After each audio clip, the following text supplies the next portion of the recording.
Assalamualaikum warahmatullahi wabarakatuh. Apa kabarnya sahabat cahaya iman? Semoga selalu dalam keadaan sehat, dalam lindungan Allah Subhanahu wa Ta'ala dari dunia sampai akhirat, dan dilancarkan rezekinya. Selamat datang kembali di channel yang menyajikan informasi seputar Islam dari seluruh dunia. Pernahkah Anda mendengar komunitas Muslim yang unik di jantung Asia Tenggara, yang memiliki sejarah panjang dan praktik keagamaan yang berbeda dari kebanyakan Muslim di dunia? Selamat datang di Vietnam, tempat di mana jejak peradaban Islam kuno masih dapat ditemukan dalam kehidupan sehari-hari etnis Cham. Dalam video ini, kita akan menyelami lebih dalam tentang siapa sebenarnya Muslim Cham itu, bagaimana Islam bisa berakar di tanah Vietnam, bahkan ketika agama dominan mereka adalah Hinduisme. Apa saja praktek keagamaan mereka yang mungkin akan mengejutkan Anda karena berbeda dari kita, dan bagaimana komunitas minoritas ini melestarikan identitas mereka di tengah arus modernisasi dan perbedaan keyakinan. Bersiaplah untuk sebuah perjalanan yang akan membuka wawasan Anda tentang kekayaan budaya dan sejarah yang tersembunyi di Vietnam.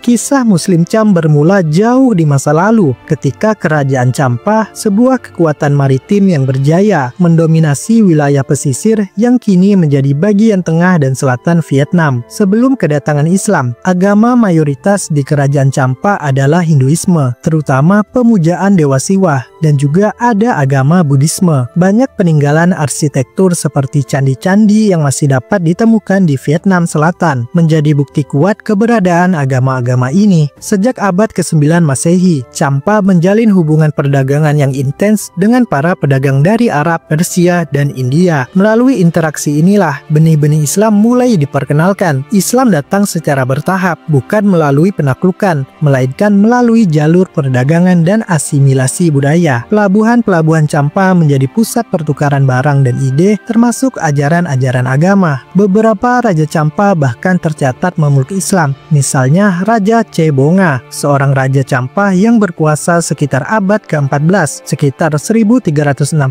hingga 1390 Masehi. Disebut-sebut sebagai Raja Champa pertama yang memeluk Islam. Ia kemudian mengubah namanya menjadi Sultan Zainal Abidin. Proses keislamannya dikaitkan dengan seorang ulama besar dari Timur Tengah bernama Habib Sayyid Husain Jumadil Kubro. Sayyid Husain Jumadil Kubro ini adalah leluhur dari banyak ulama besar di Nusantara, termasuk beberapa dari Wali Songo. Kerajaan Champa sendiri, meskipun ada raja yang muslim, tidak pernah sepenuhnya menjadi kerajaan Islam secara resmi seperti Kesultanan Malaka atau Demak. Pengaruh Hindu-Buddha tetap kuat hingga keruntuhannya di tangan Vietnam pada abad ke-15. Meskipun kerajaan Champa pada akhirnya ditaklukkan oleh Vietnam pada abad ke-15, jejak Islam tetap bertahan di antara sebagian penduduknya yang kemudian dikenal sebagai etnis Cham. Seiring berjalannya waktu, komunitas Muslim Cham berkembang menjadi dua kelompok utama yang memiliki perbedaan signifikan dalam praktik keagamaan, Cham Islam dan Cham Bani. Cham Islam atau Islam Sunni, kelompok ini dianggap sebagai arus yang lebih ortodoks dalam komunitas Muslim Cham. Mereka secara umum mengikuti ajaran Islam Sunni, mengakui Al-Quran dan hadis sebagai pedoman utama, serta berusaha untuk menjalankan rukun Islam seperti sholat 5 waktu, puasa Ramadan, zakat, dan haji bagi yang mampu. Komunitas Cham Islam sering memiliki hubungan dengan komunitas Muslim di negara-negara tetangga seperti Malaysia dan Indonesia, dan praktik mereka semakin selaras dengan standar Ahlu Sunnah wal Jamaah Sunni internasional. Nah, kelompok yang satunya lagi, Cham Bani. Kelompok ini adalah yang paling unik dan paling sering jadi bahan perbincangan dan akan menjadi fokus utama kita. Mereka juga mengklaim sebagai Muslim dan mengakui Allah sebagai Tuhan serta Nabi Muhammad sebagai sebagai utusannya. Namun interpretasi dan pelaksanaan ajaran Islam mereka sangat dipengaruhi oleh tradisi lokal dan kepercayaan pra-Islam kerajaan Champa. Bisa dibilang agama Chambani ini adalah hasil penggabungan Islam dengan kepercayaan tradisional Cham, membentuk sebuah kepercayaan yang sangat berbeda dari Islam Ahlus Sunnah wal Jamaah. Mari kita selami lebih dalam keunikan keyakinan dan ritual Chambani yang membedakan mereka secara mencolok dari Muslim pada umumnya. Ini bukan sekedar perbedaan kecil, melainkan sistem kepercayaan yang telah berevolusi secara unik selama berabad-abad. Salah satu perbedaan paling mencolok adalah dalam praktik sholat. Chambani tidak melakukan sholat 5 waktu seperti Muslim pada umumnya. Mereka hanya melakukan 1 kali sholat dalam seminggu, yaitu pada hari Jumat, di tempat ibadah khusus yang mereka sebut Pangmai. Ritual ini lebih menyerupai semacam meditasi atau zikir komunal yang dipimpin oleh Imam Bani yang disebut potlah. Gerakan sholat mereka juga berbeda, cenderung lebih sederhana dan statis. Mereka percaya bahwa cukup dengan sholat pada hari Jumat itu, mereka telah memenuhi kewajiban ibadah mereka. Kemudian ada praktik puasa ramuan. Meskipun mereka memiliki bulan suci yang disebut ramuan yang secara konsep mirip dengan Ramadan, cara dan waktu berpuasanya sangat berbeda. Chambani tidak berpuasa dari fajar hingga senja seperti Muslim umumnya. Sebaliknya, puasa ramuan lebih berfokus pada periode penyepian atau ibadah khusus di tempat-tempat tertentu selama sekitar 3 hari, berfokus pada refleksi spiritual dan pemurnian diri, bukan pembatasan makanan dan minuman harian. Mereka percaya bahwa puasa ini adalah bentuk koneksi spiritual yang lebih dalam. Sinkretisme adalah inti dari kepercayaan Chambani. Keyakinan dan praktik mereka mencerminkan perpaduan antara elemen Islam dan animisme, pemujaan leluhur, dan sisa-sisa pengaruh Hindu-Buddha dari masa lalu Champa. Ini terlihat dalam ritual perayaan, di mana elemen pemujaan roh leluhur dan dewa-dewa pra-Islam seringkali muncul bersamaan dengan elemen Islami. Contohnya saat perayaan Tahun Baru Chambani atau perayaan kesuburan, mereka mungkin melakukan ritual mengelilingi pohon suci atau mempersembahkan sesaji untuk roh-roh, berdampingan dengan pembacaan doa-doa berbahasa Arab. Kitab suci mereka juga disebut kitab kutipan